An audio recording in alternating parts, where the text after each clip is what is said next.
Welcome back, guys. Today I'm changing the pace just a little bit with this review. Today we're reviewing the audio drama Red and Black, written by James Swallow. Now, I mentioned James Swallow in a few of my past reviews, such as my review on the first Sisters of Battle book, Faith and Fire. And as I might have mentioned, James Swallow's New York Times bestseller and has a long list of work ranging from novels, short fictions, audio dramas, and video game scripts.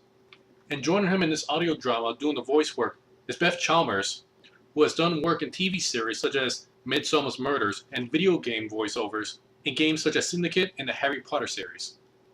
And finally, Lisa Bowerman, who has recorded many plays for the BBC radios and has worked in theater. Additionally, she's worked in some TV series such as the Doctor Who series. Now, this is the first audio drama I've ever heard.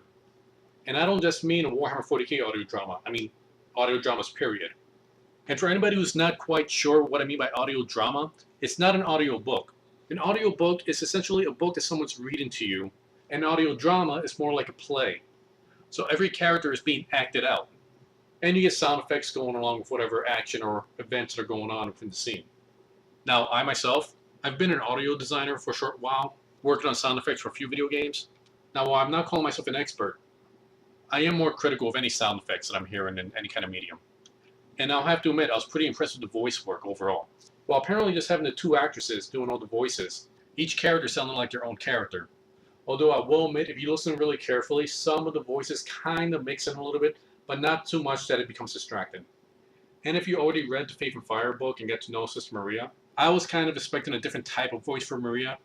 But I guess it's a fairly common thing when you're reading the book, you already kind of imagine in your mind how everybody sounds and looks.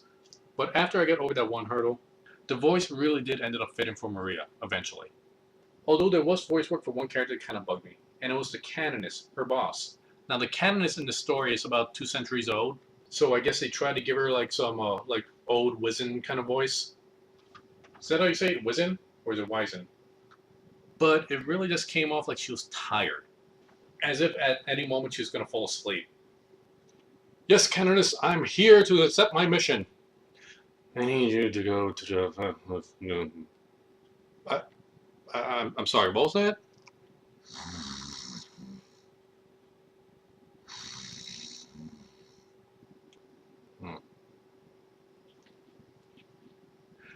But that's just kind of getting nitpicky.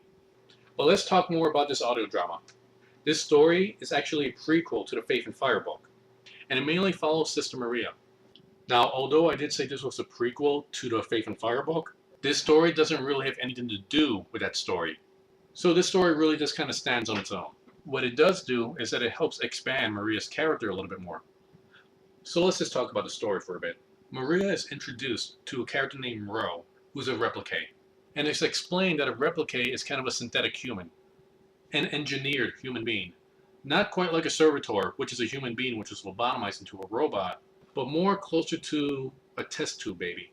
And Ro's homeworld, Halos, was a planet that was caught in this warp storm for several centuries and was kind of locked away from the Imperium. And Ro, along with the rest of her replicate, have this very fiercely zealot worship of the Emperor. And although they were originally engineered to be warriors, they've become pacifists. And you can already tell what kind of problems they could have in this kind of universe. So Maria is tasked to go to Halos and kind of examine the planet to see if there's any traces of chaos or corruption. So while not really packed with a lot of action, there is a few action scenes. The story is more about an ethical choice, a very major ethical choice, and it really paints the kind of character Maria is.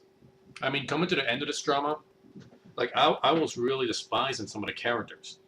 But really, when you think about it, it does make sense for all these characters to act the way they act. None of the actions were really malicious, it's just the way things roll in the Warhammer universe. So I think James Swallow did another very nice job telling a story about the Sisters of Battle. And it's a shame that, as far as I know, he's the only author that's actually written stories based on the Sisters of Battle. Really, they just don't get enough attention.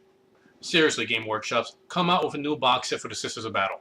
But all in all, it's not a very long story. It's a little over an hour long. And if you're a fan of the Sisters of Battle, I think it's a definite pickup. If you're new to the Warhammer universe, it would be a little bit of a tough start-off point. And while it does a decent job explaining the Sisters of Battle, it doesn't really go too deep into details on the rest of the universe. But it wouldn't be a bad pickup.